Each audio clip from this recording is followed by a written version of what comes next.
Hey guys, welcome back to my channel. My name is estherk, and some of you might realize that I'm wearing the same top as the previous video. I'm not sure which video I'll put out first, and I'm also not sure whether I'll put them like queued behind each other, but however, whatever, I'm recording like almost 4 videos in one day, so I'm not about to change clothes, okay? Anyway guys, welcome back to my channel. If you are new to this channel, please do not forget to press on that big red button that says subscribe so that you become part of the estherk family, okay? And if you've been watching my videos without subscribing, why? Like, why are you doing that? Like, why would you not want to become part of such an amazing family? And also, when you press the subscribe button, please do not forget to also hit the notification bell so that you know each time I post a new video. Cool. Oh hey, it's estherk. Where do I start? Okay, cool. So there was this one time that I had to go to my best friend's house. At that time she was my best friend, but right now we're not like friends anymore. So yeah, she was my best friend, and this was 2004, 2005. Okay, cool. So how old was I then? Yo, I can't even remember. But yeah, so her parents were out of town, and she was like, come and sleep over, because I usually go sleep over. It was not my first time sleeping over at her house, but this time she was like, oh, please come and sleep over, my parents are out of town. And really, we just loved each other's company, and it was just amazing, man. We sang in church together, and we just had a really great relationship going on, and I was like, yeah, why not, you know? So I went with my little cousin. In fact, I wanted to go on my own, and that time it was like around 7ish, and it was already dark. Okay, and for me, in my mind, I had gone there. I've never gone there, sorry, I had never gone there on my own, like with a taxi. Like, I was either dropped by my parents or picked up by her parents. So I don't know what I was thinking, like in getting into a taxi. Like in my mind, I thought I would remember, because I mean, yeah, I've driven the route before, but not in the taxi. All right, so I took a taxi, and my little cousin was crying to come with me, and I was like, I mean, it's okay, like she can come. It's not like we were going to be up to no good. Like I said, like we were really great friends, and we sang in church together, and we just spoke about God. And yeah, so we're not those children, like we're not those kids. Is it a bit dark? Let me try.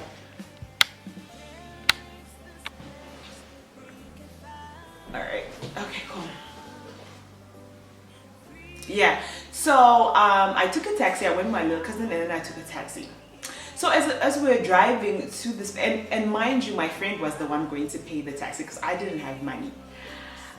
Like, wow, I just didn't know what I was thinking. Like, I don't know what was going through my mind. Like, for me, you know, when you're a child, like, you don't really think everything throughout. Like, you don't think everything through. Like, you just, in your mind, things are so simple. And for him, he was really not having patience for a child who did not know where she was going. And to top it off, it was in the night, and to top it off, she did not have the taxi money. Plus, I did not mention to him that I was gonna pay there, because I just felt like I didn't, like I said, as a child, you don't think things through. Like, I just felt, okay, cool, I'm going to remember the place, and as we get off, my friend will pay the taxi. Like, the only thing I knew, like I was so certain of, was I knew their telephone number out of the head, but I didn't even have a cell phone. Like, who takes a taxi? Okay, am I too bright? Like, okay, who takes a taxi to a place that you're not sure of where it is? You don't have a cell phone, you don't have taxi money. Like, anyway. So I was in the taxi, and then the man started asking me, like, where is the place? And I'm like, just keep on driving, I think it's here. And I kept on saying, I think. And the man got angry and impatient with me. Like, you can't be saying you think. Like, where, don't you know where you're going? Just get out of this car and give me my money. And that time, like, my little cousin, who is now a whole grown cousin now, she was like, I don't know how old she was, but you know, she didn't know what was going on. And I was just I wasn't really scared, like oh my god, this friend is gonna do something to me. Like, I was very innocent at the time. I didn't think of bad things. I was just like, okay, just keep on going, I think it's in this street, I think it's in this street. And the whole time, this man was just getting impatient. Like I said, he had a prostitute in his car, so well, she looked like a prostitute. God forgive me if she was not a prostitute. Okay, he had a female friend in the car. Okay, and he also looked a bit tipsy and drunk, and I think they were going to have fun. So I was just like delaying the whole process.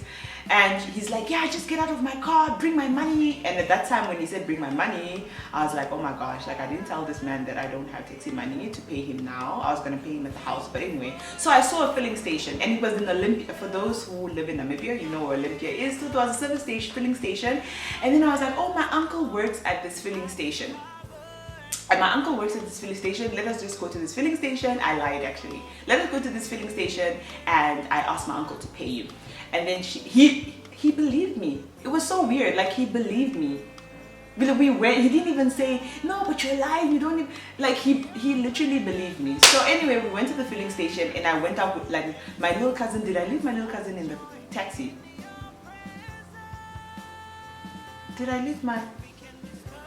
No, I didn't leave my little cousin in the taxi. I went with my little cousin into the filling station, in the service station store. So I went there, and I was just like, I don't know,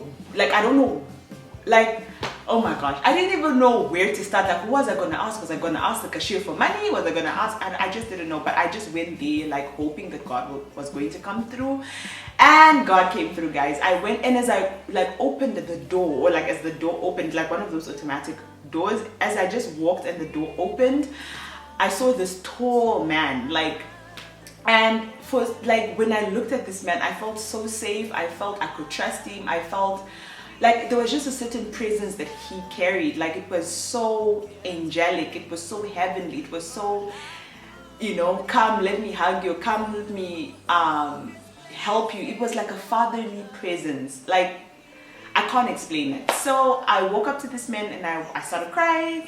I know, how are you, uncle? What? And I thinking about it now, like, it just makes me like feel, like crying again, because like it was such a great moment or an amazing experience, whatever. So okay, let me not cry, because you guys need to hear what I'm saying. So I told him the story, and I said, no, I was coming to my friend. I was coming to my friend's house. Who's your friend? No, it's Pastor Goro and Mama Goro's daughter and stuff like that. And he was like, oh, okay. And then he said, oh, that name sounds familiar. So do you want me to take you there? It's like, yeah, but I need to pay the taxi guy, and I don't have money and whatnot. All right. So he said, okay, just go to the taxi. I'll come. Let me just pay for my bread.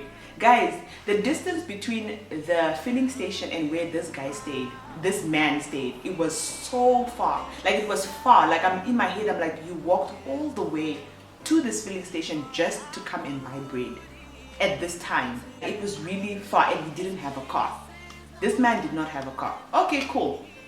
So I went to the taxi, and I went back inside with my little cousin in the taxi, and I told him, the taxi guy, no, my uncle is coming now. He's going to come pay you. Because for me, did I say that he said he was going to take me? No. He didn't say. He just said, I'll come.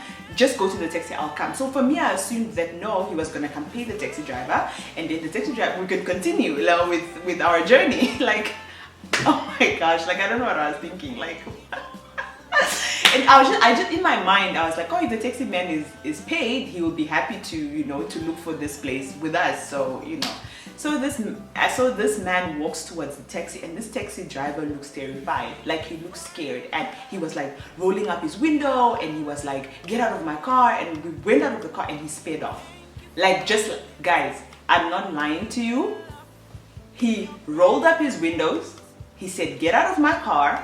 As this man was approaching the taxi, as this man that I met in the service station was approaching, this taxi driver said I should get out of his car with my little cousin, and he sped off. Like, why would you not want money? Like, why are you speeding off? You didn't do anything to us, like, for you to run away. But anyway, he ran away. He drove away.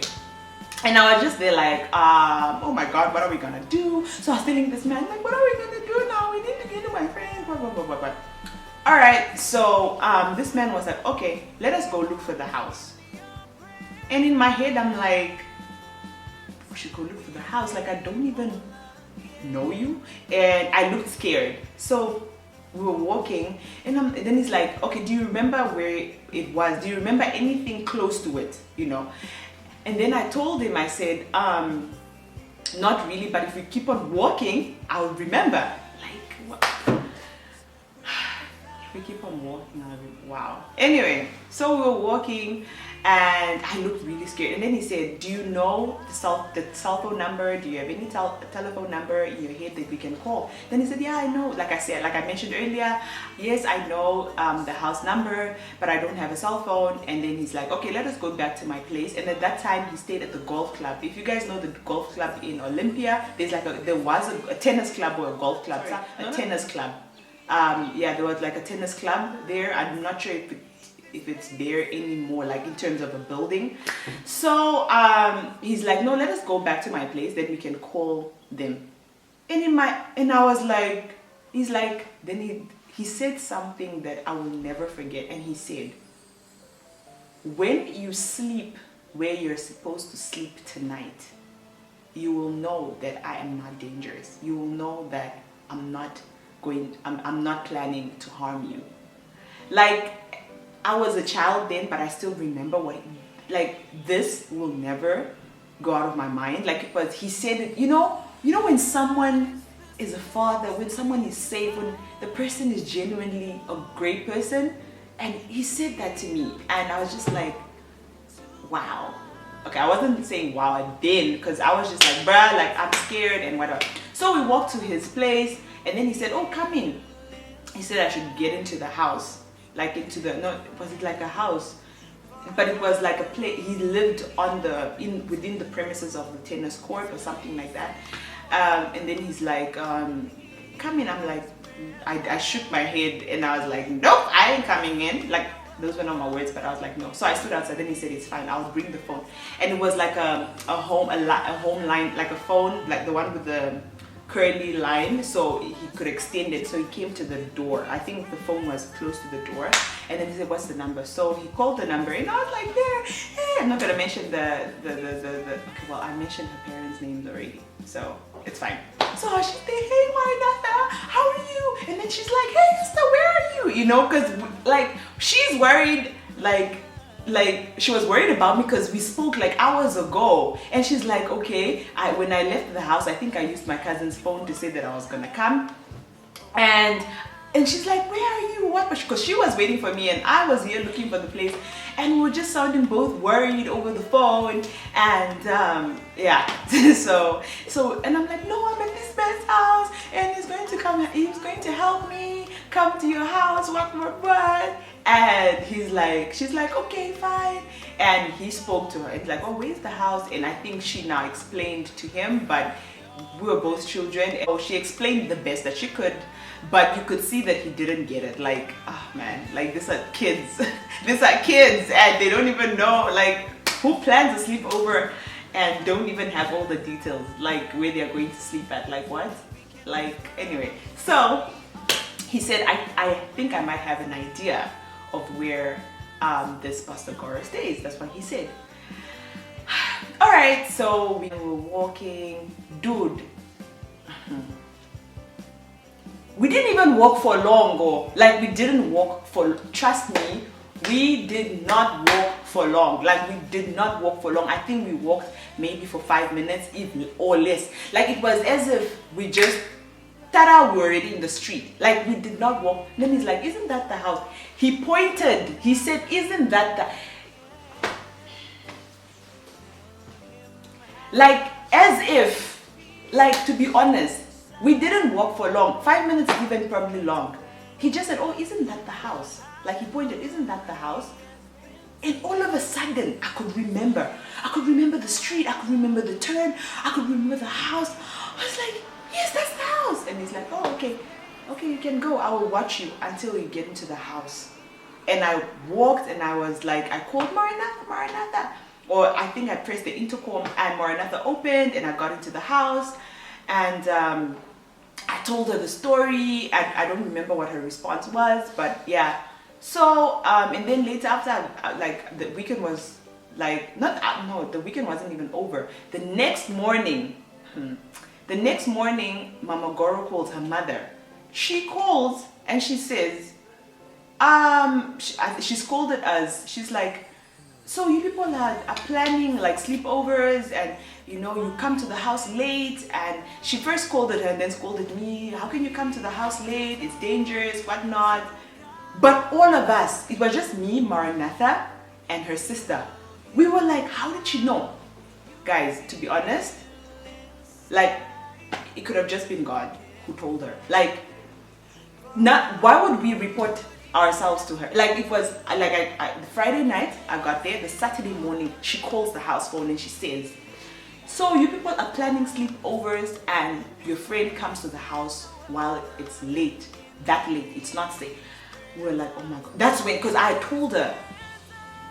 At that time I didn't think he was an angel. Like, I was just like, oh, okay. But somewhere, somehow in me, I was just like, this can't be like an ordinary man. Like, I even told her, no, we didn't even take long and he knew where the house was, what.